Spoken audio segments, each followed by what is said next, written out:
Into the final round then at Brands Hatch, the 300 kilometres, and here are the class positions. Lionel Abbott leading in Class A from Mark Hales and Sean Brown. In Class B, Robin Brundle in the BMW M3 with a substantial lead in that class from his teammate Gerrit van Cowen and Nick Whale, also BMW driver. In Class C, John Morris holding the advantage there over Roger Jones and Andy Middlehurst, all of them Golf GTI drivers. And the positions in Class D very close indeed between Guy Povey and Alistair Davidson, just 1 point separating them, with Tim Busby in third place. Final, here we are at the last race. And is it all on this race or what? Well, it is. Yes, it is for Class A. We've really got to finish, I think, in the top three. It's between us and Mark Hales in the Firestone car. He could easily win, but if we're in the top three, we can do it. Great. And how's Mobile 1 been for you? Very good. We keep thinking back to the Will Hire, and we're still using the Will Hire engine on Mobile 1 oil, so I think it's really got to be down to Mobile 1. Certainly speaks for itself, doesn't it? Certainly does, yes. Well, we wish you luck in the rest of this race, and we look forward to seeing you on the podium. Great, thanks very much. Thank you. Do you think there's going to be much in the way of competition today? Very much so. We've actually been hoping very much for a wet race because in the last session yesterday in the wet we were actually second fastest overall of the whole race with only a tenth of a second between us and pole position. It's going to be a very tactical race for us because the Mercedes has suddenly found a lot of speed and a lot of power from somewhere. Again, with the two drivers situation, we've got the pit stops are going to be absolutely crucial. In practice, we've got ours down to 11 seconds, but again, that can, if something goes wrong with the harness or something like that, that can go horribly wrong and suddenly cost you 25 seconds, which to lose that amount of time in the pits is an awful lot of hard work out on the circuit. But it's a very tactical race, first driver, second driver situation. There's always a little bit of difference in lap times between the two drivers. It's going to be quite an interesting race. We look forward to seeing the result. Best of luck, both of you. Thank you very much. Thank you. And now here's Rod Vickery, team manager of the JQF engineering team. They've been quite good to work with if they do as they're told, which usually they do. Have they broken much? No, these two have been very good. We've had a bit of trouble with one of the other cars, as you know, earlier on in the season. But no, I think both Robin and Gerrit have been quite sensible, believe it or not. So you'd have them back again if they wanted to? Well, I think I'd have to be forced to have them back again. I don't want to have much choice in it, I'm afraid. Yeah, I think I would. Depends how they do today, though, of course. If they win today, then we'll be all right. Yeah. Thank you very much indeed. Thanks. We don't know if we keep him yet. Yeah, he might be on his way out. Depends how he does today with the air modes. Whenever he goes ahead of John, here we are at the last race of the championship, and it looks like you're possibly up for a class win? Mathematically it's a possibility, but it's not actually done as yet, so wait and see what the race brings. Have you enjoyed the racing season so far? Absolutely fantastic. Far more than I did last year, I must confess. There's been far less contact, far less accident damage, far more entertainment. And how many wins is it so far? I'm pleased to say we've had 5. Well, I think congratulations are most certainly in order. Thank you very much. Alistair, we're at the last race at long last. How is the championship standing as far as you're concerned? Well, here we are at Brands. We've got about 43 points, and in our class, Guy Povey, also with the Suzuki's, got 44. And we have to drop 2 results at the end of the year. We've got 2 zeros, so we'll be dropping those 2. And Guy, he's got a 0 and a 1, so taking 1 point off his, we're both equal with 43 at the moment. So obviously going to the last race looks really good and should be quite exciting. But I think we're at a little bit of an advantage over Guy because we have got 9 race victories, or 8 at the moment, could be 9. But so obviously that stands us in good stead, I think. So we're going to see some exciting racing this afternoon? Yeah, well, we're definitely going to go for it. We've been out this morning, practice, and we're down just about to the lap record.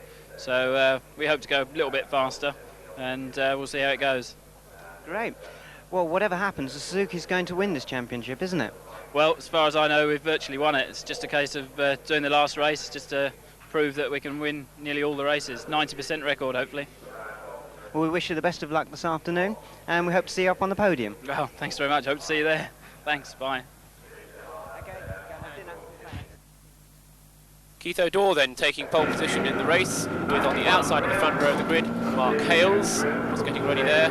Then on the second row of the grid is Dave Pinkney, who had problems in practice but on the grid. Then it's Russell Castings, no it's not, it's Dave Morgan on the second row of the grid. And then Graham Scarborough in the Mobile 1 sponsored car waiting for the start. Off they go on their pace lap then, behind the Sierra Cosworth, which is appropriately the pace car. All the field in good order. The headlights and mounted camera being carried by Alan Hassel's car and being driven at the moment by Colin Davids as they come round clear ways, picking up the dust from some earlier incidents. Onto the straight, the acceleration begins to tell, and the race gets underway in towards paddock for the first time. Keith O'Dore dives into an immediate lead from Mark Hales in second place, but Dave Pinkney comes up on the inside and looks as though he's taken second place. Just in behind there is Dave Morgan looking to take an advantage as the rest of the field make their way through Paddock Hill Bend on this, the first lap. Still it's O'Dore then in the lead from Pinkney in second place, then Hales, Morgan, the rest of the field following through. There's the Mercedes of Ian Flux going very nicely indeed, leading in Class B, and it's Roger Jones in the leading Golf Class C car. Up to Dingledell, it's now Dave Pinkney in the lead from Mark Hales in second, Keith O'Dore back to third. As they go through there, bouncing it off the curbs. And the next group of cars being led by Dave Morgan, just ahead of Skid Scarborough and Sean Brown. They're trying to take advantage. Look as Scarborough tries to get up on the inside of Morgan, not quite able to do it. We go on board with Sean Brown as they go out onto the long straight up towards Hawthorns. Sean Brown tries to get up alongside Scarborough. And up to Hawthorns they go. Sean safely through there. Now he's going to be concentrating on the task of getting past Dave Morgan in towards Westfield. Get a great view of just how steep the slopes are here. Down the hill and then back up again towards Dingledell Corner with the tight little chicane in there. And another battle going on just behind this little group is with Alan Hassel's car being driven by Colin Davids. Dave Wallace in Tommy Field's car. There they go. And here's the view that Colin Davids is getting as he dives up on the inside from the left-hander at Stirling's. Gets past Dave Wallace in Tommy Field's car. Or does he? No, Dave Wallace comes back past him as they go into clearways and out onto Brabham Straight. About 120, 130 miles an hour or so as they cross the line, just inches apart, and then it's hard onto the brakes for Paddock. Leading Class B is David DeCosta in the Escort RS Turbo. A substantial lead he's got too over Ian Flux in the Mercedes 190E. And then next up it's Gerrit Van Cowen in the JQF FINA BMW. And then behind that is the James Harrison Escort RS Turbo, then Barbara Cow's BMW next up, and then behind that one is the other JQF car being driven by Bob Sands and Phil Dowsett. Then next up was the Ace BMW of Frank Cundell. Then the Class C battle going through with Nick Bourne leading the class and the rest of the Golfs chasing hard. Here's David DeCosta again going very well indeed in the lead of the class, turning left 330s, then back up to second in the class between Ian Flux and Gerrit Van Cowen. Here come the Class C cars. There's Nick Bourne leading the class with in second place Roger Jones. Third place in the class is Graham Coombs in David Katz's car, and then Vic Lee in the Sean Lockyer Golf GTI turning through, and then it's Charles Challenger next up in the Telly-sponsored car. Here's the Class D battle, the Suzuki Swifts at the back of the field, with Guy Povey in the lead there from Alistair Davidson in second place, and third and fourth place in the class there as well. Very close indeed as they come down the hill and along Cooper Straight. Dave Morgan here heading for the pits, problems with the turbo. Here's the first of the scheduled stops for the FINA BMW team. Gerrit Van Cowen getting out of the car, Robin Brundle gets into the car, mechanics quickly checking the car, and a very quick stop for them. Away goes Robin Brundle back into the race. Here's the Jeff Kimber-Smith pit stop, handing over to Barbara Cowell. Jeff Kimber-Smith clambering across and getting out of the passenger door to allow Barbara more time to get herself comfortable. Adjustments being made to the seat.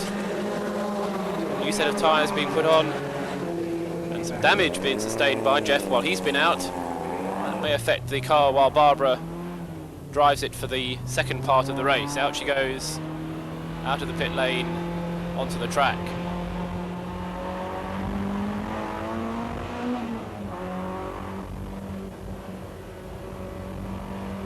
Here are the Class A cars coming in for their stops. Mark Hales handing over to Jerry Marnie in the Firestone Firehawk car. There's the Mobile stop being executed as well. Graham Scarborough getting out and Lionel Abbott getting in. Now this is an exhaust pipe in the middle of the track here. There's a marshal being got ready to collect it. But here comes David Sheed and hits the exhaust pipe there. It goes into the radiator of the car following.